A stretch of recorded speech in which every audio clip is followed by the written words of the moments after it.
Pelo sinal da Santa Cruz, livrai-nos Deus, nosso Senhor, dos nossos inimigos, em nome do Pai, do Filho e do Espírito Santo. Amém. Meu Senhor e meu Deus, creio firmemente que estás aqui, que me vês, que me ouves. Adoro-te com profunda reverência, peço-te perdão dos meus pecados e graça para fazer com fruto este tempo de oração. Minha Mãe Imaculada, São José, meu Pai e Senhor, meu anjo da guarda, intercedei por mim. Pois bem, meus irmãos e irmãs, estamos no 12º domingo do tempo comum e, como sempre, estamos alicerçando nossas meditações na Palavra de Deus dentro de algum versículo que traga para nós algum proveito espiritual. Não pretendo aqui ler todo o Evangelho, mas somente o contexto em que nosso versículo, retirado para a meditação, está inscrito. Que é, o capítulo é o 10º do Evangelho segundo São Mateus, o Evangelho desse final de semana, do versículo 26 a 33. Então, o início do Evangelho diz assim: Naquele tempo, disse Jesus a seus apóstolos: Não tenhais medo dos homens, pois nada há de encoberto que não seja revelado, e nada há de escondido que não seja conhecido. O que eu vos digo na escuridão, dizei-o à luz do dia. O que escutais ao pé do ouvido, proclamai-o sobre os telhados. Não tenhais medo daqueles que matam o corpo, mas não podem matar a alma. Pelo contrário, temei aquele que pode destruir a alma e o corpo no inferno. Na tradução em latim, da Vulgata, diz assim: Sed possius eum temete, qui potest et animam et corpus perdere in gehenna. Aqui está o núcleo da nossa meditação. Não tenhais medo daqueles que matam o corpo, mas não podem matar a alma. Pelo contrário, temei aquele que pode destruir a alma e o corpo no inferno. Bom, o início deste Evangelho, em que nosso versículo está colocado, nos traz uma certa esperança e acalento diante, nosso Senhor nos tranquiliza porque não precisamos ter medo dos homens maus. A primeira leitura deste Evangelho, deste final de semana, vai nos mostrar as calúnias que se levantam contra o profeta, o Salmo também pedindo que Deus faça a sua justiça, justamente porque o mal dos ímpios ele não vai ficar de forma alguma encoberto. Tudo aquilo que eles tramam durante a noite, como diz o Salmo, a maldade que eles maquinam no leito, tudo aquilo que eles investem contra o seu Cristo, contra o Cristo, contra a Igreja de Deus, contra os membros da Igreja, essas obras serão manifestadas. A justiça de Deus virá e manifestará estas obras. Esta é a nossa esperança. É nisso que nós nos alicerçamos. Então, nossa preocupação não está em fazer justiça neste mundo com as próprias mãos. Não está em nos vingarmos dos maus, querer que neste mundo aconteça uma justiça plena, porque o Senhor garante no seu Evangelho que não há nada de encoberto que não venha a descobrir-se, nem oculto que não venha a saber-se. Então, diante disso, nós podemos nos tranquilizar, diante dos maus que tramam projetos diabólicos para o ser humano, para a humanidade, para a sociedade, para que a corrompa. Também o Senhor, após acalentar o coração diante disto, dessas perseguições que advêm, Ele também nos pede para anunciar o Evangelho em cima dos telhados. Nas casas em Jerusalém, o telhado da casa era composto de um nível só, não tinham duas abas, duas águas que nós dividimos aqui, mas era como se fosse uma laje. Por isso que Jesus diz, o que eu estou dizendo a vocês, as escondidas, os santos padres fazem essa reflexão, ou seja, aquilo que é dito somente aos judeus, aquilo que é dito nas escondidas, ou seja, aquilo que é dito de forma oculta, aquilo que Jesus ensinou para os apóstolos, deve ser proclamado em cima dos telhados, deve ser anunciado, deve ser proclamado, primeiro, claro, aos judeus e depois, sim, aos povos pagãos, como realmente aconteceu. E sabendo que haveria perseguições. Haveria perseguições diante do anúncio querigmático do Evangelho. Mas nós cristãos não podemos confundir esse anúncio que Jesus pede de nós da verdade com uma falsa prudência e uma falsa mansidão. Nós vivemos em uma época que é preciso se opor à mentira e dizer a verdade. A verdadeira opinião que importa é a que Deus tem sobre nós, e não a que os outros têm de nós. A verdadeira opinião é a que Deus tem de nós. Por isso, hoje, não podemos ser cristãos mornos, não podemos ficar na omissão, mas proclamar em cima dos telhados a verdade salvífica de Cristo, os valores do Evangelho, a doutrina cristã, a moral cristã. É a verdade, é a caridade com a verdade que conduzirá as pessoas ao encontro com Cristo e assim a sua salvação. Hoje, infelizmente, muitas pessoas dizem assim: só Deus pode me julgar. Bom, essa frase é muito perigosa, porque é o juízo dele que importa, e não das pessoas. O juízo das pessoas pouco nos importa. Eles vão passar, as pessoas mudam de opinião o tempo inteiro, mas Deus conhece o interior do nosso coração e o motivo das nossas ações. Por essa razão, precisamos ter sim a verdadeira prudência e mansidão, mas nunca deixar de anunciar o Evangelho e a verdade de Cristo por omissão.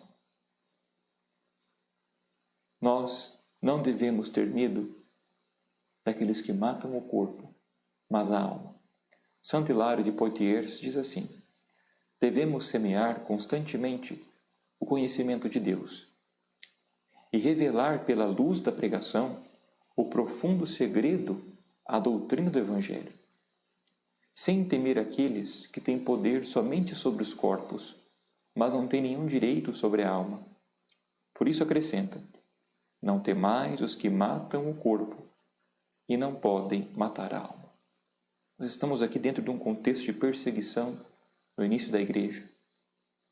Sabemos que aqueles que matam o corpo, os cristãos que estão sendo perseguidos, martirizados, os seus inimigos, o máximo que eles conseguem é matar o corpo, mas não podem matar a alma.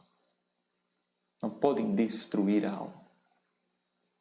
Então, o conhecimento de Deus, a luz da verdade, a pregação do Evangelho tem que ser dita destemidamente. Olhando para o exemplo de todos os mártires de todos os tempos que viveram na história da Igreja, que deram o seu testemunho, e aqui já podemos fazer um exame de consciência e nos perguntar quantas vezes nós nos omitimos, quantas vezes numa roda de conversa, quantas vezes no trabalho, quantas vezes em casa a fé foi atacada, a fé foi denegrida, atacaram a nossa mãe, que é a Igreja, e nós nos mantivemos em silêncio por uma falsa prudência e falsa mansidão. Ou observamos alguma pessoa no erro e compactuamos com ele. Não temos a caridade de dizer com caridade, mas na verdade, àquela pessoa, instruí-la. Precisamos ter a coragem, dada por Cristo neste Evangelho, de anunciar a sua palavra e não ter medo daqueles que podem destruir o corpo, mas sim daquele que pode jogar o corpo e a alma no inferno, daquele que pode dar o julgamento a nós, que é o próprio Deus. Então, os maiores perseguidores são aqueles que podem destruir o espírito do homem, aqueles que destroem mais com o afago do que com o pavor. Meus irmãos, o maior inimigo nosso, aquele que quer destruir a nós mesmos, o maior inimigo nosso somos nós mesmos. A nossa concupiscência, o mundo e Satanás, que usa do mundo e da nossa concupiscência para que nós pequemos.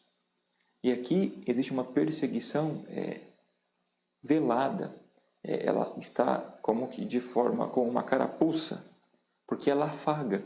O pecado ele afaga.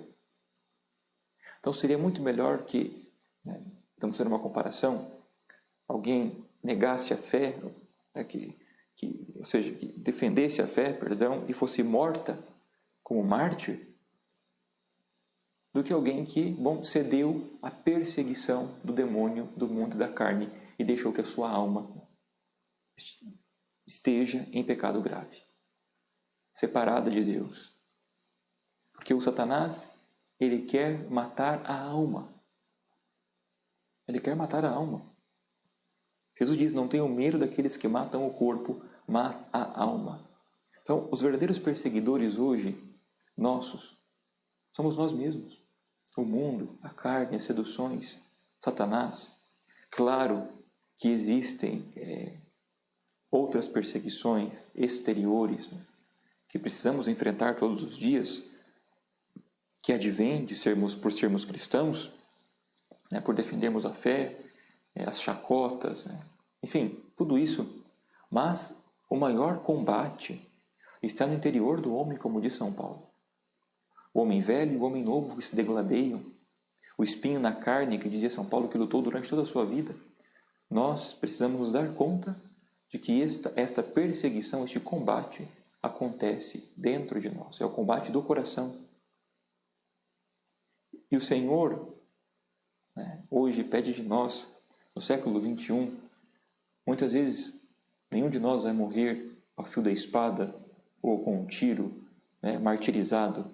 Pode ser que aconteça, mas muitos de nós vamos morrer aos poucos, como um certo martírio branco, como dizia Bento XVI, porque seria melhor que morresse de uma vez, né, que alguém acabasse com o sofrimento.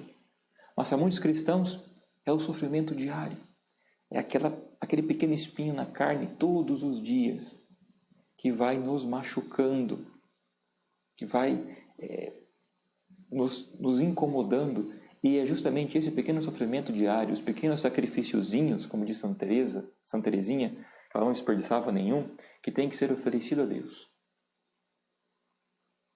Cada vez que, por exemplo, diante da luxúria, diante do pecado da carne, nós renunciamos a ele, olhando para o céu e as esperanças que nos advêm de lá, nós estamos vencendo. Cada vez que nós abrimos mão de algo, ajudamos alguém, estendemos a mão, estamos indo contra a avareza. Cada vez que ficamos em silêncio por sabermos demais, e aquela pessoa não sabe muito, né? Ou cada vez que nos abaixamos, nos reduzimos, nos humilhamos, ali nós matamos a soberba. Então, cada dia nós precisamos aprender um pouco a como oferecer esses pequenos sacrifícios, esses pequenos perseguidores da nossa carne, da nossa alma, e entregar tudo isso nas mãos de Deus. Jesus ensinou não somente a desprezar por temor a Deus, somente as preocupações, calúnias e perigo. Nós não devemos desprezar apenas isso, as perseguições, as calúnias, os perigos, as chacotas que vêm sobre nós, mas aquilo que parece mais terrível, ou seja, a própria morte. Aqui está o cume da entrega e do abandono. A própria morte. O desprezo da própria morte. Santa Teresa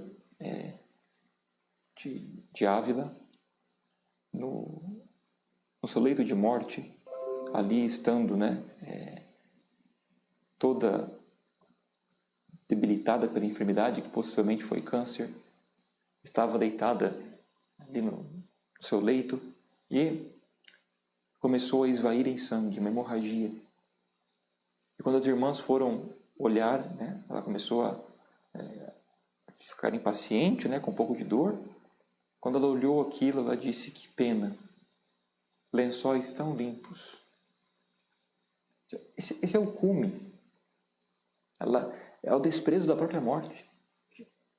Não está apegada a isso, preocupada com isso, nem com a dor, mas está preocupada com as irmãs que teriam que lavar os lençóis. Então, de todas essas batalhas que enfrentamos, todas elas nos levam, a um desprezo da própria vida no sentido da vida velha, da vida marcada pelo pecado, e abraçar a vida nova, dada por Cristo pelo batismo. Mas para viver isso, é preciso pedir a ajuda de Deus, na luta pessoal, buscando fazer a sua vontade. É na luta pessoal, sempre contando com a graça de Deus. Nenhum de nós vai vencer os perseguidores, sejam eles físicos, que pode acontecer, uma calúnia, uma difamação, uma mentira, estragar a boa fama de uma pessoa, e as perseguições internas, a concupiscência do mundo, dos olhos, da carne, usadas por Satanás. Mas nós venceremos isso apenas apoiados na graça de Deus. Venceremos tudo isso buscando fazer a vontade de Deus, a vontade dele, e temendo realmente aquele que pode jogar nosso corpo e a nossa alma no inferno. E não aqueles que matam o corpo, porque esse mundo passa. Como disse Santa Teresa, tudo passa, Deus não muda. Tudo passa. Nossas preocupações, muitas vezes, se fixam em coisas desse mundo. E esquecemos que tudo isso passa e que somente Deus não muda. Só Deus basta. E se temos a Deus, temos tudo. Temos a salvação da nossa alma. Porque, do contrário, se nós nos preocuparmos com todas essas coisas e abrirmos mão da luta e deixar com que os perseguidores nos vençam, nos deixando levar pelas seduções do mundo, da carne, dos prazeres e querendo fazer a justiça neste mundo com as próprias mãos, sendo conduzidos por Satanás e pecando gravemente, então sim, como ensina a Igreja, morrendo em pecado grave, iremos para o inferno. A geena, a tradução latina nos traz, é este pequeno cemitério que, era um local ali em Jerusalém, perto do monte de Moriá, que ali se colocavam, o povo judeu, em algum determinado momento da história, por ter se corrompido, sacrificaram ali, fizeram sacrifícios humanos, inclusive a Baal. E como também está narrado na Sagrada Escritura, essas passagens. E depois se tornou um local onde ficaram os cadáveres, depois esse local de lixo, onde o lixo era colocado e sempre queimado, aquele fogo nunca se apaga. Porque sempre o povo ia jogando lixo ali, aquilo ia queimando, então aquilo nunca se apagava. E Santo Agostinho faz uma interpretação, dá um sentido ao inferno, dizendo, segundo Agostinho, o inferno é o estado da alma privada da vida de Deus. Pensem, no inferno, quem está lá não tem arrependimento, não tem esperança. Viram tudo que têm consciência do que viveram nessa vida, do quanto não lutaram, do quanto não rezaram, do quanto não se sacrificaram, se mortificaram, estão ali por culpa própria. E que não há mais escapatória. E ali viverão eternamente. É uma vida privada de Deus. Uma vida sem Deus, uma vida fora da graça. Uma vida fora da amizade com Deus.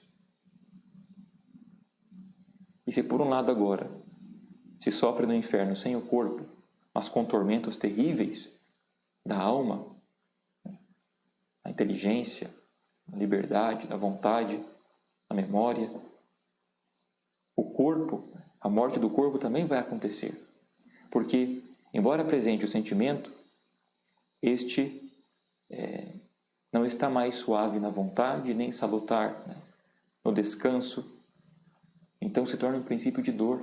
O corpo que nós, muitas vezes, que não é mal, claro que não é mal, de forma alguma é mal, o homem, né, o corpo não é mal, nem o homem foi corrompido, não é intrinsecamente mal, mas sim, porque nós usamos o nosso corpo para descanso, mas saber que podemos escolher nessa vida viver no inferno, onde haverá tormentos eternos, sofrimentos eternos. Tanto na segunda vinda de Cristo, com a união da alma com o corpo novamente, ali acontecerão padecimentos terríveis. Da mesma forma que a alegria será e a glória ampliada naqueles que receberão a alma em um corpo glorioso, também aqueles que estão no inferno receberão. Então, este Evangelho de Cristo reafirma, a doutrina do inferno. O inferno existe. Existe. Nosso Senhor nos ensina o desapego da morte, nos ensina quem são nossos verdadeiros perseguidores e também nos ensina a imortalidade da nossa alma. Ou seja, nossa vida não acaba com a morte, mas viveremos e deveremos lutar e fazer de tudo para alcançar a vida eterna. Nós temos esta vida para escolher aonde iremos morar. Temos essa vida para escolher. E apesar de hoje tantas pessoas, tantos teólogos, tantas acharem que o inferno não existe e quererem provar isso, indo contra a Sagrada Escritura, contra a tradição, contra o magistério da igreja, justamente é isso que Satanás quer. Quantas pessoas acham que o inferno não existe, que Deus vai levar todo mundo para o céu, obrigando as pessoas a amá-lo, interferindo diretamente na sua liberdade, porque é isso que, dizer que o inferno não existe, é isso que você está dizendo, né? Tudo nessa vida é permitido, depois que se morre, todo mundo vai para o céu, e Deus obriga todo mundo a amá-lo. Né? E não há justiça, não há nada. Não. Nós ficamos com a igreja. E precisamos, neste Evangelho do final de semana, meditarmos aonde nós estamos colocando a nossa esperança. O que temos feito da nossa vida. Aonde nós queremos passar a eternidade. E quem nós estamos realmente temendo. Aqueles que podem matar a alma ou aqueles que matam o corpo. Peçamos a Nossa Senhora, a Virgem Santíssima, que nos dê a graça de lutarmos contra os nossos perseguidores, rezar por eles. Se forem homens que queiram nos fazer mal, tendo em vista o céu para que possamos vê-la na eternidade. Deus abençoe você. Em nome do Pai, e do Filho, e do Espírito Santo. Amém.